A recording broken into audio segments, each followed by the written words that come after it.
Good morning, good afternoon, or good evening, and welcome to A Lesson About, a show that teaches you to think about something. And today's lesson is on distance learning.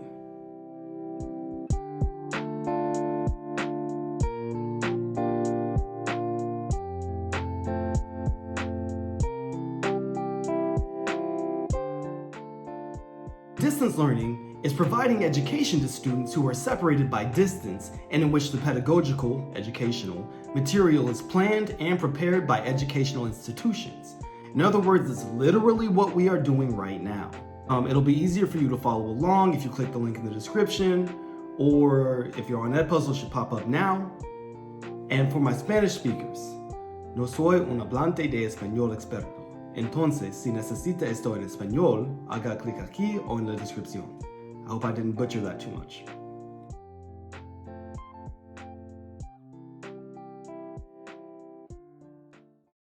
Former presidential candidate Andrew Yang once stated, "Online education and technology are doubtless going to change how we learn in the years ahead.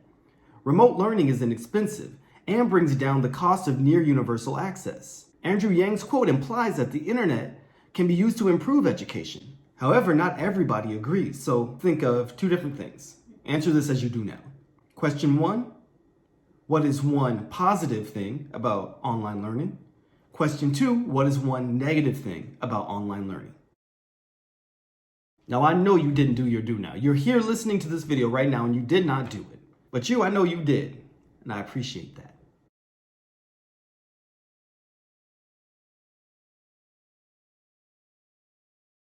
Anyway, before we move forward, let's learn some vocabulary words. The first word is accommodating. Accommodating is a verb that means to provide something that is needed. For example, accommodating for students' needs is part of a teacher's job. Second is mandated. Mandated is a verb that means commanded or ordered to do something. For example, we have mandated that people stay home during this virus. The third is inclined. Inclined is a verb that means willing to do something. For example, I am inclined to help people when they need it. Next is comparable, an adjective that means something that is similar to other things. For example, some people believe that online classes are comparable to physical classes. Then attributable, it's a verb that means caused by. For example, the eventual end of our quarantine will probably be attributable to social distancing. The sixth word is enhance, a verb that means to make something better. For example, learning something new will enhance your quality of life. The seventh word is anonymity, a noun that means being unidentified or unknown. For example, the anonymity of the internet sometimes allows people to be cruel. The next word is differentiate, a verb that means to recognize someone or something as different. For example, it is important to differentiate yourself from others. The ninth word is interacting, a verb that means to pay attention to or have an effect on others. For example, it is okay if you miss interacting with your friends. The final word is virtual, an adjective that means not physically existing but accessed through a computer. For example, I don't mind virtual classrooms if they are taught well. You know the words, you have some examples, now try to use them yourself. To recap, your words are accommodating, mandate, inclined, comparable, attributable, enhance, anonymity, differentiate, interacting, and virtual. Cool. Now let's look at some data regarding online learning. We're going to do a little data dive. Remember when we used to do that? I know I do. All right, online learning. The number of K-12 students enrolled full-time in online public school has increased 450% over the past 5 years. From 50,000 students in 2006 to 2007 to 275,000 students in 2011 to 2012. And it's worth mentioning that this is old data, especially considering what's happening now.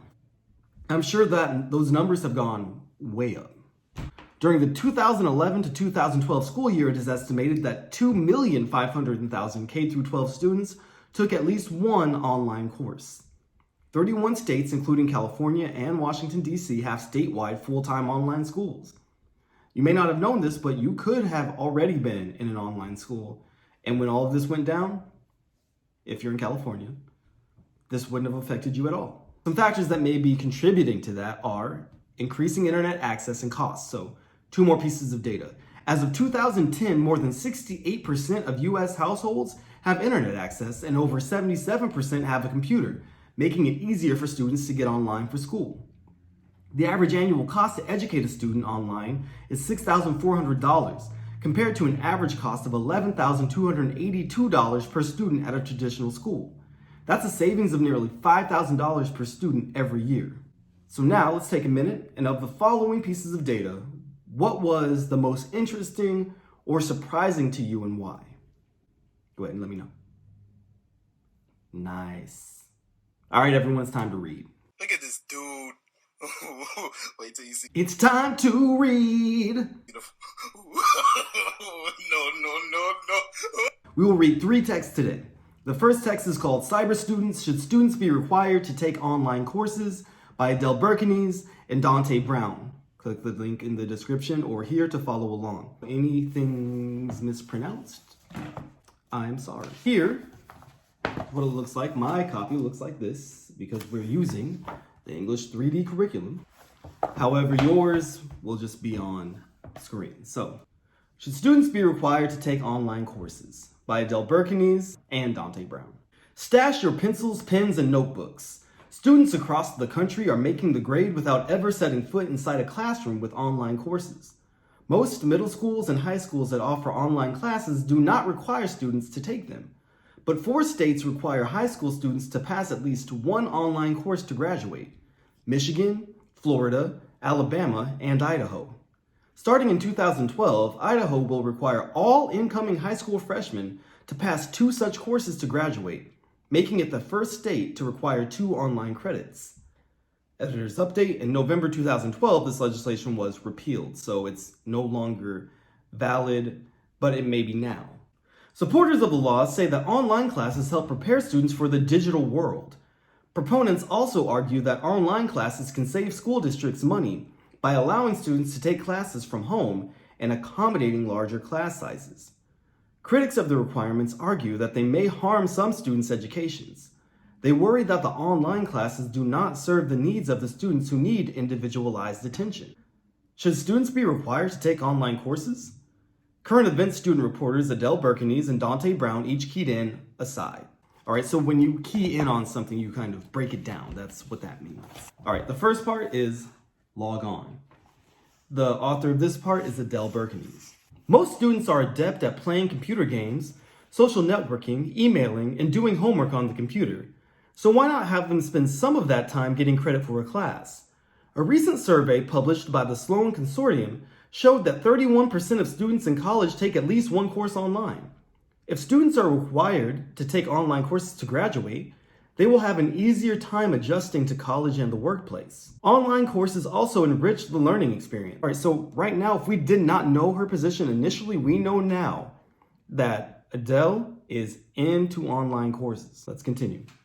Online courses also enrich the learning experience. Christina Field, a teacher from Greenbelt, Maryland, agrees. Online courses open up a student to a variety of resources that they might not have available in the classroom. She says, those resources, such as interactive lessons and videos, will make classes more fun and effective. Online courses can be accessed anywhere at any time, as long as there is an internet connection. Students who are traveling or in the hospital will not be left behind. In addition, students in rural areas and small towns will have the same academic opportunities as students in cities. And online courses will let students set their own pace. As you can see, she has several reasons for believing what she believes. She just feels very passionately about online learning and encouraging students to do it. We're going to have some text-dependent questions based on this part of the reading. Question 1 is, what is the text's main idea? A, students will not do well in online classes because they only play video games and chat online. B, teachers will be able to make lessons more fun if they can teach online. C, the benefits of online learning like workforce preparation make it a great idea for students. Or D, online learning is too distracting for students, so it's not a great idea at all. Question 2, which detail from the text best supports the answer to question 1? Now, obviously, you'll need to get question 1 right to get question 2 right. Which detail from the text best supports the answer to question 1? A, Most students are adept at playing computer games, social networking, emailing, and doing homework on the computer. B, if students are required to take online courses to graduate, they will have an easier time adjusting to college and the workplace.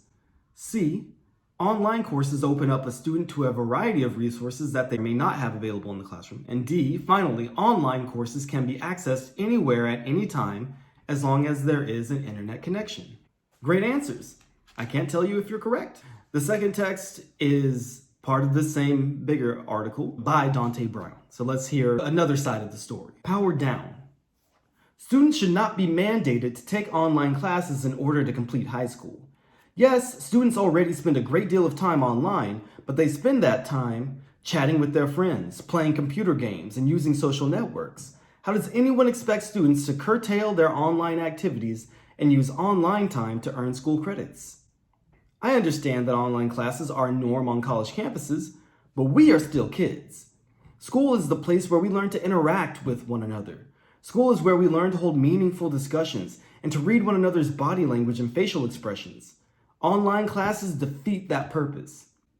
With online classes, students might be less inclined to seek help from a teacher or other real-life source. Students could more easily hide their lack of understanding. Online classes' lack of close contact would not help struggling students.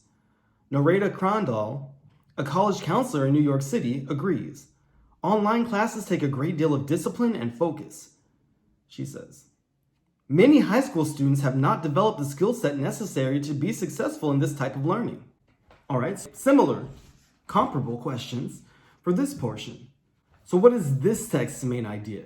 A, students will not do well in online classes because they only play video games and chat online. B, teachers will be able to make lessons more fun if they can teach online. C, online learning takes a level of maturity and focus that high school-aged students do not have yet. Or D, the benefits of online learning make it a great idea for students. Really, question 4. Which detail from the text best supports the answer to question 3? A, yes, students already spend a great deal of time online, but they spend that time chatting with their friends, playing computer games, and using social networks. B, school is the place where we learn to interact with one another. C, school is where we learn to hold meaningful discussions. Or D, many high school students have not developed the skill set necessary to be successful in this type of setting, or this type of learning environment. The second text is a short portion of a story called Ready Player One.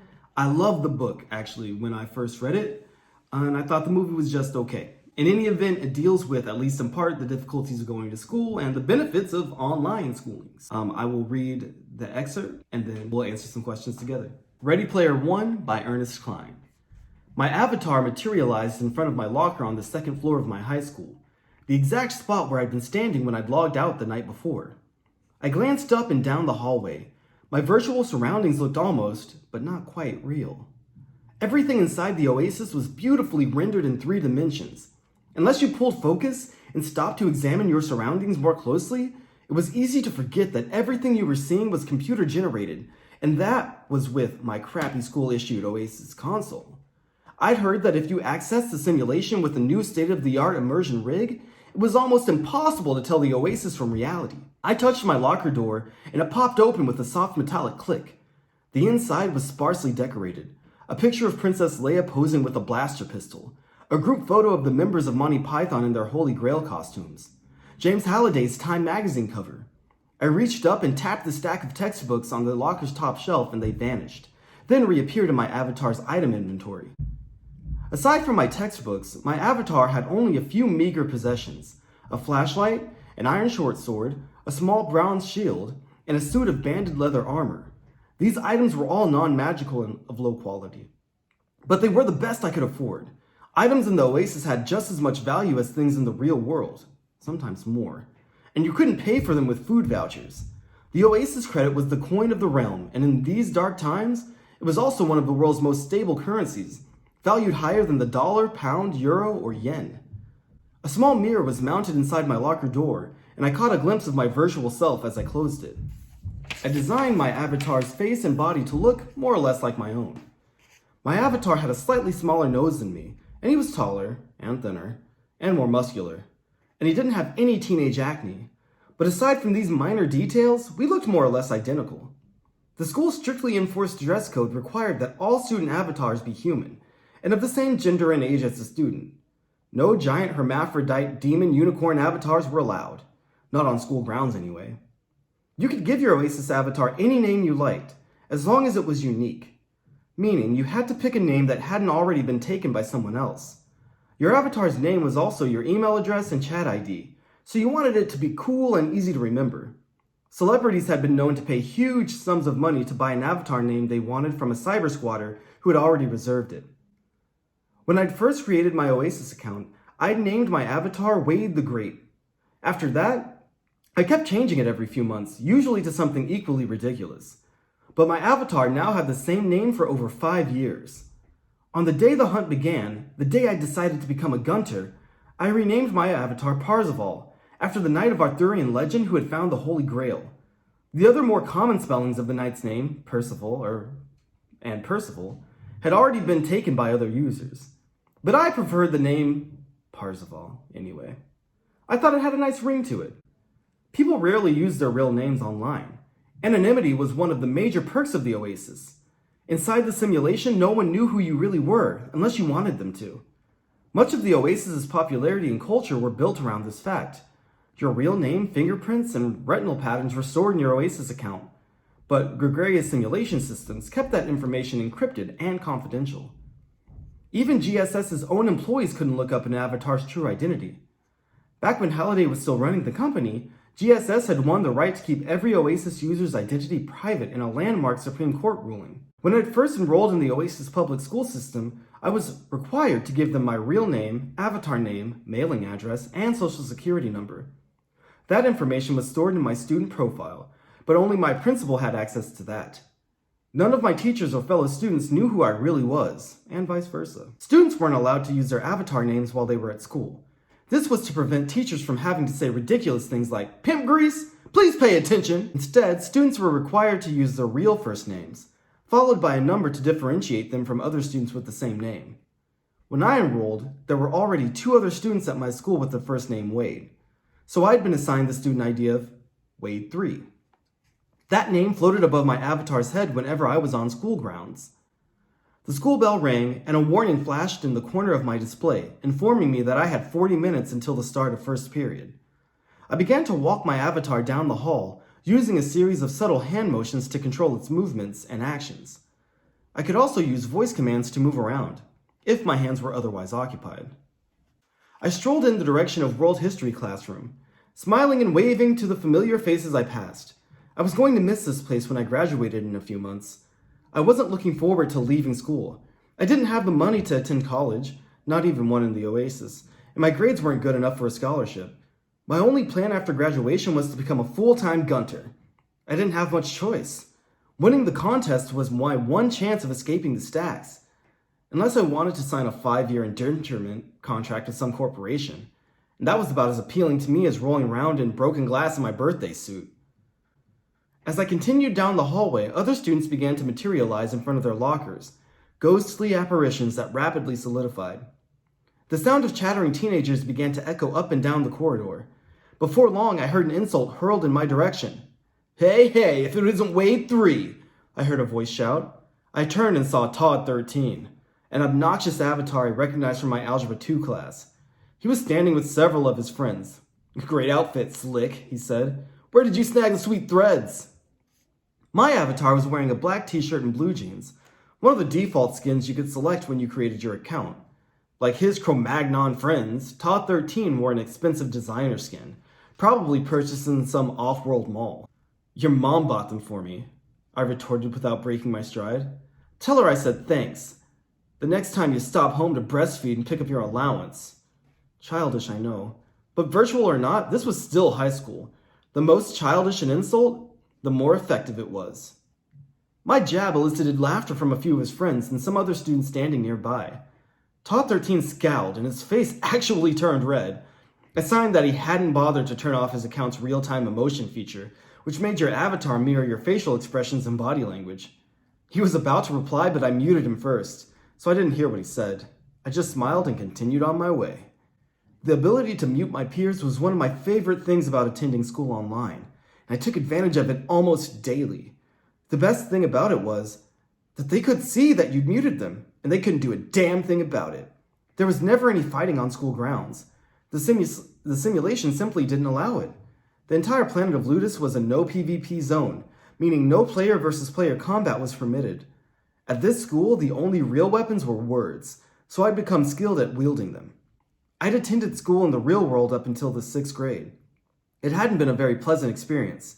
I was a painfully shy, awkward kid with low self-esteem and almost no social skills, a side effect of spending most of my childhood inside the Oasis. Online, I didn't have a problem talking to people or making friends, but in the real world, interacting with other people, especially kids my own age, made me a nervous wreck. I never knew how to act or what to say, and when I did work up the courage to speak, I always seemed to say the wrong thing. My appearance was part of the problem. I was overweight and had been for as long as I could remember. My bankrupt diet of government-subsidized sugar and starch-laden food was a contributing factor, but I was also an Oasis addict. So the only exercise I usually got back then was running away from bullies before and after school. To make matters worse, my limited wardrobe consisted entirely of ill-fitting clothes from thrift stores and donation bins, the social equivalent of having a bullseye painted on my forehead. Even so, I tried my best to fit in. Year after year, my eyes would scan the lunchroom like a T-1000 searching for a clique that might accept me.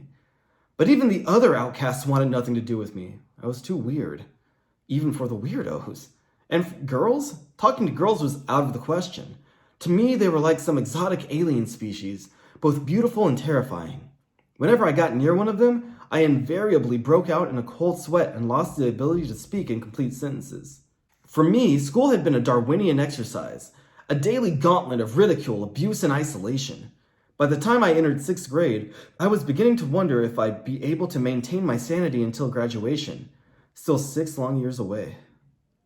Then one glorious morning, our principal announced that any student with a passing grade point average could apply for a transfer to the new Oasis public school system.